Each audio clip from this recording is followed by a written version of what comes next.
How did you hear about St. Benedict's? And what is it that keeps you coming back here?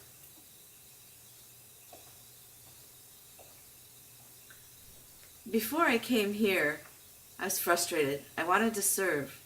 I went to different hearing churches. Well, I went to one hearing church in college, and they had a deaf ministry. They had interpreters, and the pastor didn't seem to be rebellious against having any deaf active in the service. You know, we served Eucharist, and the communication was there, and it worked out, and I really, really enjoyed it there. And I thought, finally, a place where I can be involved regularly. And I loved it. And then I went back home to California, and the doors were closing in front of me. I was really frustrated. I had really almost decided to join a coven.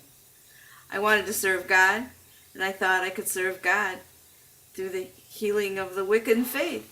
Mix my my Christian faith with the Wiccan, oh well. Anyway,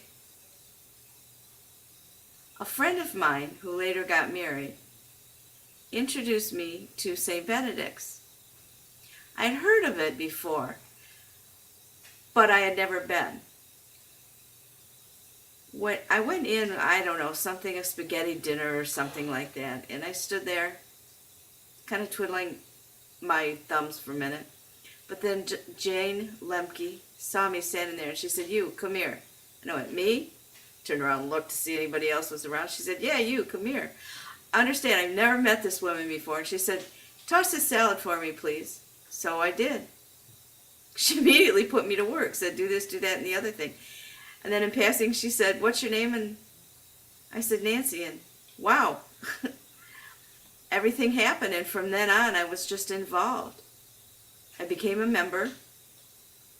And the next Sunday, Father Ken was there, and he said, "Oh, you sign ASL? Fine, I want you to do a reading." And I went, wait a minute, I'm not a Catholic.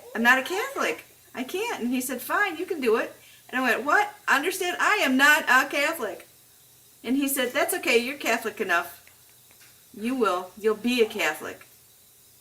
And I found out you're not supposed to do the readings without being a Catholic, but he looked at me and said I would become one. He was right. But I immediately felt involved there, like I belonged there, and I wanted to go there to pray. And I never became a witch, by the way. I think God had other plans for me.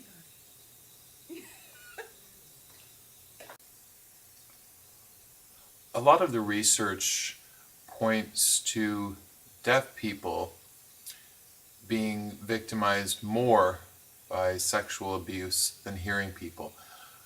And for the deaf people that are watching this interview today, I'm wondering if you have any advice for them.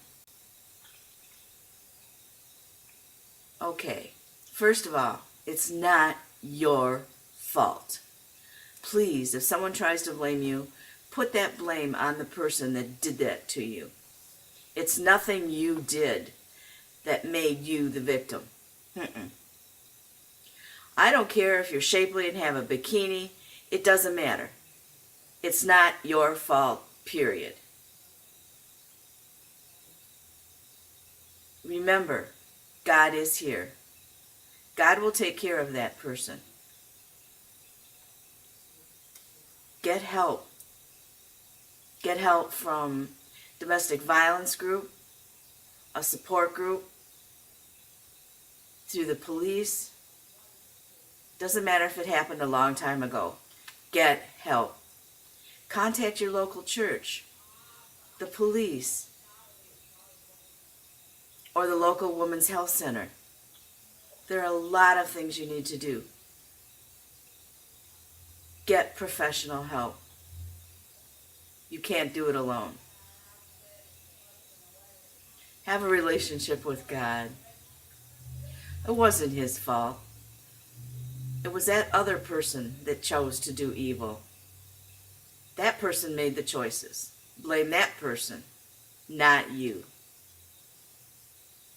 I'm sorry, but you can survive, and you can make steps to get better, and you will get better.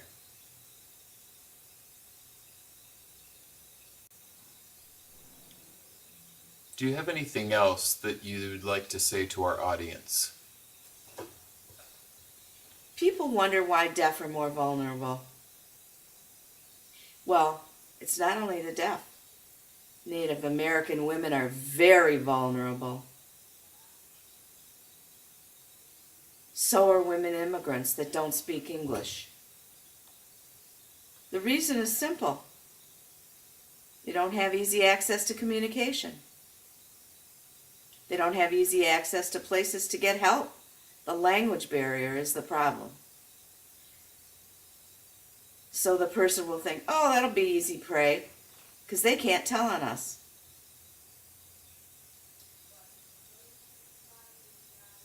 So we're seen as being powerless and easy to be victimized. But don't let yourself fall into that trap. Don't let their ideas influence you. You have power as a woman because God made you.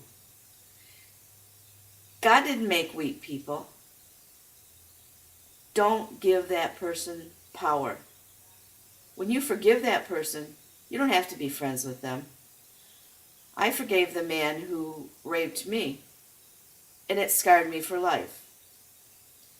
But forgiveness doesn't mean you have to have constant contact with them. No, you have to protect yourself. That means that the anger that you have inside of you, just need to give it up to God. Will it happen quickly? No, it takes time. Little at a time, little bit, a little bit, a little bit, giving up to God. Eventually, it will be gone. It's not easy, and it's not a quick process. Your story today is so powerful. Thank you for sharing it. You're most welcome.